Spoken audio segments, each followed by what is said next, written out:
And you're very welcome back to the Agriland Pavilion here at the National Ploughing Championships in Ratheniska in County Laois. I'm joined now on stage by Farm Management Support Advisors from Lely in Mullingar, Jordan Molloy and Sean Callan. Thank you so much for joining us here in the tent. I'm sure it's been very busy at the Lely stand since yesterday. It has, yeah. There's been a lot of people in, so there has. Yeah, which is a good, it's important good to meet people face to face as well, Jordan. I mean, like coming through the COVID pandemic, you know, for all companies, face to face contact is so crucial, isn't it? It is, yeah. And there's been a lot of customers in as well, so it's been great to see them back as well. So it's been really good now in the last couple of days. So. And Sean, is there a big appetite, a big interest in robotic milking out there? Yeah, it's a steady enough one that's coming through. So obviously labour crisis is growing and growing at the moment. Obviously robotics have jumped an awful lot in the last couple of years, and it's still going that way. Plenty of interest on the stand there this last day or two, and expect the same for the rest of the evening and through to tomorrow. Absolutely. And look, I mean, breaking it down and talking about robotic milking, Jordan, when a farmer is coming to you and looking at the infrastructure that they have to put into their farm, because obviously this is a different beast to a regular parlour, this is a totally new type of system. What do you advise them to do? And tell us about the breakdown of the farm and the grazing system that needs to be implemented there. Well, first of all, most of the farms we deal with are about 90% are fully grazing systems. We want them to lay out an ABC system. So basically the farm is divided up into 3 different blocks. Most people assume, until myself or Sean come out to the farm, that all these blocks have to be the same size, but we actually set it up in a way that 40% is one block, 40% is the other block, and 20% is the smallest block. And so that's your ABC system there. And then all we're doing is when we go out to walk the farm is we're saying, where is A going to be, where's B going to be, and where's C going to be? And depending then what the layout of the farmyard is, again, a lot of people assume the farmyard should be in the middle, and it won't work if it's not in the middle. That's actually the opposite. So a lot of the time, the farmyard is up at the corner. I always say it's like a stamp on an envelope. Yeah. So a lot of farmyards are like that. So we're just walking out to the farm and then we're laying it out.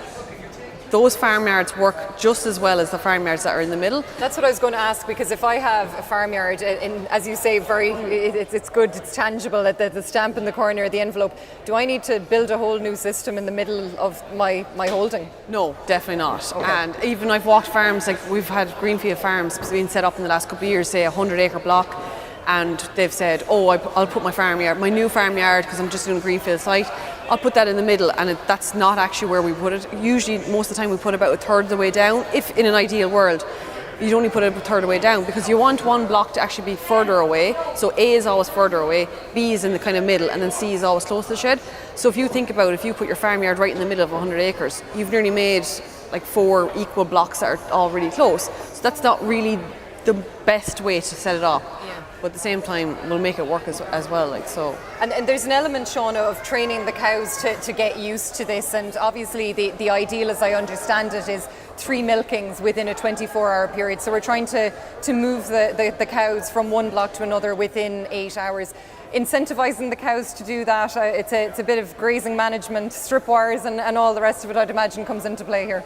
Yeah, so generally when we go out to plan out on the ABC, we're trying to allocate grass then accordingly as well.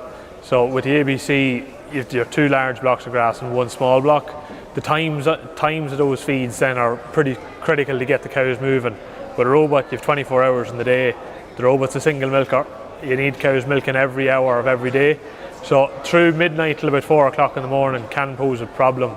And over the last couple of years then we've developed a gate system that works to try and keep cows moving through the night. So we're trying to give that big feed first thing in the morning, a decent average size feed during the day, and then that last feed at night around 6 o'clock in the evening, you're trying to just cut the feed size down, give them a smaller piece of grass, and that way keep them relatively close to the yard. So that way at 2 o'clock in the morning those cows get up, they'll walk into the yard, they'll milk, and they'll head back out. And does it take the cows long to adjust to that new system? What do you see on average? So generally when we convert over, so we'll say coming from a parlour to a robot, after about 3 to 4 milkings you'll have about 80% of the cows going through the robot itself pretty well. After about 10 days we set up the gate work to be automatic. So for the first 10 days we tend to run the herd in 3 different groups manually, just to break up the herd, stretch out the milkings, and then generally after anywhere from 4 to 6 weeks you could have 90% of the cows doing exactly what you're looking for them to do. Jordan, what are the common pitfalls and when you see farmers converting and bringing in this robotic technology, what are the common areas that you see coming up over and over again? The common area is, especially from a farmer that was milking from a parlour, converting over to robots, the biggest challenge for them is they were so used to getting up in the morning, all their cows that were due for milking are there, they milk them and then they all go back to the paddock and they're all milked. And it's the mindset of the actual farmer. We kind of always joke it's a two-legged problem, not a four-legged problem, because the cow will do it if you let the cow do it, but a lot of the time it's just losing that control or what they think is control over the cow. So I suppose it's just getting used to a different routine. I remember last year we started up farmers in Carlow in September, and they, after a couple of months, they were kind of saying, well, it's grand, the cows are getting milked by the robot, but they were like, we don't actually know what to do first thing in the morning anymore. We usually milked cows, fed calves, and then did all the other jobs. So they actually just didn't know what to do first thing in the morning anymore. So it's just a completely different routine. Shift entirely. Basically, yeah. Absolutely, and probably for the good as well for farmers. Long term, yes. It's just getting used to it. Absolutely. Yeah. Sean, I suppose the phrase, the one slow cow on the row, obviously milking speed is important as well. It's something that you have looked into because you mentioned efficiency there. We want to make sure that we're making the maximum optimum use of our robot and making sure that we're trying to get the cows through and out the other side as quickly as possible. Yeah, like as I said, you only have 24 hours in the day. We can't make it 25 or 6. So a cow takes so long to milk. Slow milkers then obviously. We've certainly seen herds where cows can be taken up to 20 minutes in a robot. They could be milking 2.5, maybe 3 times a day. That's an hour of your day gone straight away on one cow. So we have done a lot of work over the last year or two with farmers trying to improve the milk speed. Just get milk down that little bit faster. We're tweaking brush settings as well, just try and clean off teats and prep them a little bit better so that when cups do go on, that cow actually starts letting milk down straight away. There's no lag time. As well as that, then obviously culling out slow milkers or better selection of bulls then as well. So using the EBI, we're trying to follow the management index and pick on milk speed as part of that factor. Is that something that maybe some farmers wouldn't be aware of, or that it's something that they wouldn't look at in the EBI index for milk speed? It's certainly something that not many farmers have looked at. It definitely is one thing that's overlooked a lot of the times because in a parlour you have a slow milker, a lot of farmers don't have much patience, so that cow doesn't last in the system. But once you go to a robot, because you're not standing with that cow every time, she's just going through the system like any other cow. So you have to look for that cow to find the slow one. And with your bulls then it becomes a more critical element. Now nobody wants slow milkers in the parlour because obviously with labour being a big thing, nobody wants to be standing there at the end of the row waiting on this one cow.